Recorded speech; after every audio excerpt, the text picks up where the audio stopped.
Hello, I'm Jim Brooks, the mayoral candidate for Connect Cairns. All aboard the green train? Really? 3 weeks ago, Connect Cairns released its transport policy.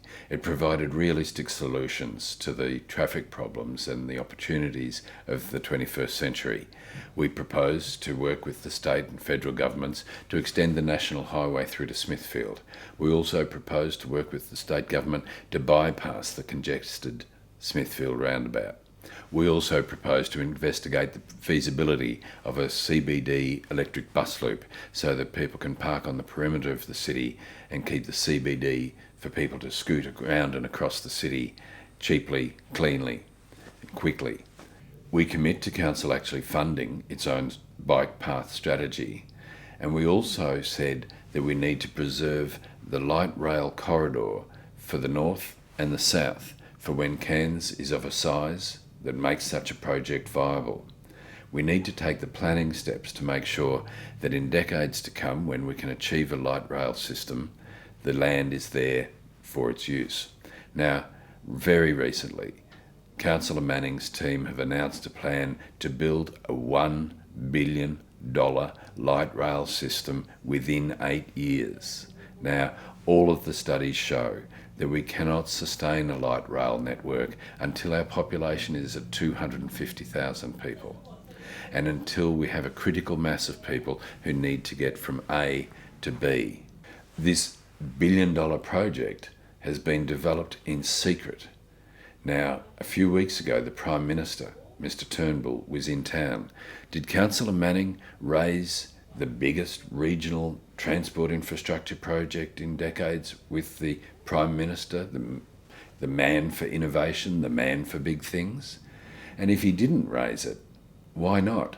Because that's who'll have to fund it. When speaking publicly recently, Councillor Manning has backed away from the promise to build it within 8 years and has simply said that a feasibility study might be completed within 4 years. Councillor Manning and his team have to come clean with the people of Cairns. Who's going to fund this project? How come no one else in Cairns in the Economic Alliance has this project on their radar? The Economic Alliance, Tropical Tourism North Queensland, Chamber of Commerce and Advanced Cairns have a set of priorities for significant infrastructure development in our region. The light rail project isn't on there. How come Councillor Manning's $1 billion light rail project isn't on the radar of the Economic Alliance? This $1 billion light rail system is a distraction.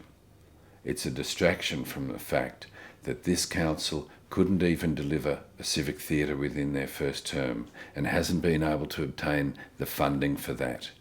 How on earth can the people of Cairns be expected to believe that Councillor Manning is going to raise the $1 billion that's needed for a light rail system in Cairns? The Cairns Rapid Transit Network study from years ago looked at light rail but rejected it.